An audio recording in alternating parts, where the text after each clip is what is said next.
Crusader Kings was published in 2019 by Free League Publishing. It was designed by Tomasz Harenstem, Niels Karlin, Jan Meinkert, and Martin Takaichi, and illustrated by Ola Larsson and Johanna Pedersen. Free League Publishing provided this and its expansion in exchange for an honest review. 1 to 5 players lead their European dynasty through growth, diplomacy, and war, plus crusades in the Holy Lands. With 6 scenarios and 3 eras, you begin with the ruler and possibly other relatives on your family board.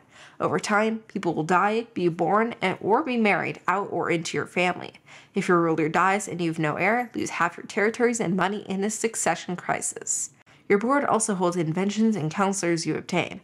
These may offer bonuses or protections for specific actions. Mark your territories with knights and mobilize territories with a foot soldier. Invading others is a difficult process that requires casus belli, or a reason for war, plus a mobilized army, then finally invade action. It's simpler to take an independent territory, but both emphasize that war requires planning, resources, and time. Once per era, each dynasty must send a male family member to the Crusades. If successful, your aggressive act taints your dynasty with a negative trait, although you do receive a bonus from the Pope. The Crusader dies if you are unsuccessful. Eras last 3 multi-turn rounds. Start eras by drafting 8 cards in the 5 action decks, each allowing a set number of actions per turn. These include going on a crusade, taxing your lands, and plotting against others. In addition to the card action, cards bring events that can be beneficial or harmful to you and others. Most action attempts require you to successfully pass a check. Rulers start with 2 green positive and 2 red negative traits in their bag. Most checks require at least 1 success, but some need multiple. These are usually green traits, but some certain actions have critical traits that succeed with the opposite. For example, successfully marry with the red lustful trait, fail with green chaste. You'll add traits through summer events, a marriage, crusading, and new rulers taking the throne. After 3 eras, the game ends, although it can end earlier depending on the scenario and where you're along the crusade track. Earn a point for each controlled territory, plus 1 for each achievement token. The player with the most points wins. To break it down, expand your family line, invade and control new lands, and successfully crusade. That's Crusader Kings. Crusader Kings is a very large game with a huge central board. It's just 3 of us playing. We needed at least 3 feet by 5 feet. The number of rules and their complexity, the number of decisions and their complexity, reading level, time to play, and the theme will all likely be too much for even experienced gamers under 12.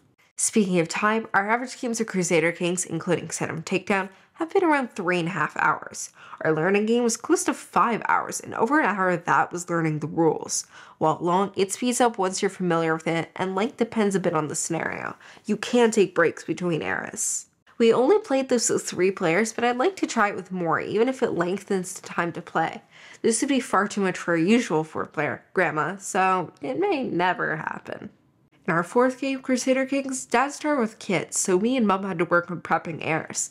Later, my daughter Felicia married Dad's heir to create a pact. Dad's daughter married Mom's king, but died during childbirth. Dad didn't forget that. After Dad's one son died to a failed crusade, he had his king die by drinking himself to death at a feast. The good heir, Felicia, took over, loading his bag with 4 green traits. Dad then went to revenge mode, assassinating Mom's king. The funny part is that Mom didn't have an heir, triggering a succession crisis. Even funnier, based on the card she had picked, her new king died at his coronation of food poisoning. Funnier than that, the card I had picked had me plotting, and I took out the next player's leader. In other words, Mom's. After leaving Mom alone for a while, she had no choice but to crusade with her king on her final. He died, but at least had left a daughter behind. Because Mom earlier that era tried to assassinate Dad's heir, he went into revenge mode again and took out Mom's newly crowned queen on the final turn of the game. By then, France's territory had shrunk to no more than Paris. Crusader Kings' minis are unique, which is cool, but their large size adds to a crowded board as the game progresses, making tokens easy to miss. Tokens don't punch out cleanly. Player boards are cardstock, but the layout is well done. My mom thinks they should have used chunky cylinders for castles and colored cubes instead of different sizes for player pieces. The difficulty in checking everything is made worse because of the poor references that lack all the common rules, such as annexing. Check out the Board Game Geek files for another option. The cards look and feel nice, but there are a handful of typos. Aside from crowding, much of the board information is written on 2 sides to help players sitting on opposite sides of the table. I found some of the fonts hard to read, even if they're from the video games. Setup is very long and fiddly, and changes depending on the scenario. Once you know things, the actual game feels much quicker than it is. The game has randomness throughout the chip pull, although you see the bag, so you know what chances you have. There are card events, but again, you draft them. You also don't use every card each era, so bad drafts may be avoided. Luck is higher at the beginning because the seeds have only just been planted, and your family tree is still roots. As you play and shape things, you have more mitigation and control. The pact / casus belli / war track is really cool. Create a pact to end trouble or break them when your ambition grows. This captures the theme well and has you question alliances. Nothing lasts forever in this game. Speaking of time, I think the game does a nice job of capturing how it passes. Rulers age, family members come and go, and territories change hands. Few games capture this as well. Maybe The Pursuit of Happiness. Unlike that game, no options are locked as a young leader. You may discard a token once you're old and wise. I also like that you can send their nearly dead leader on a crusade, or keep them to someone if your dim-witted kids are bastards off to potentially die. This game is long. I mentioned our learning game in Family Facts, and that's just the 3 of us. 5 people with less experience could take an entire day. On the plus side, there isn't a lot of downtime. Flow is similar each round and era. Because you draft and choose your cards beforehand, options are limited, in a good way. Hand management is so good. Pact Court, see if you fail in a crusade before playing a card to give yourself another kid. An opponent has no heirs, play a card to age their leader, or outright just assassinate them. Campaign setup helps sessions feel unique. I'd love to see an expansion with more scenarios, cards, and traits. Scoring is surprisingly simple, making it easy to see where everyone stands. I wonder if castles should also score. I don't feel they're very important despite extra defense and coins. Speaking of coins, I feel like they should also score. You could be the richest player and have the most castles, but lose to someone with all their knights out. Right now, the achievement tokens are the other way of scoring. I don't think there are enough, and there should be more valuable or harder to get. Have one for most family members, total wealth, and so on.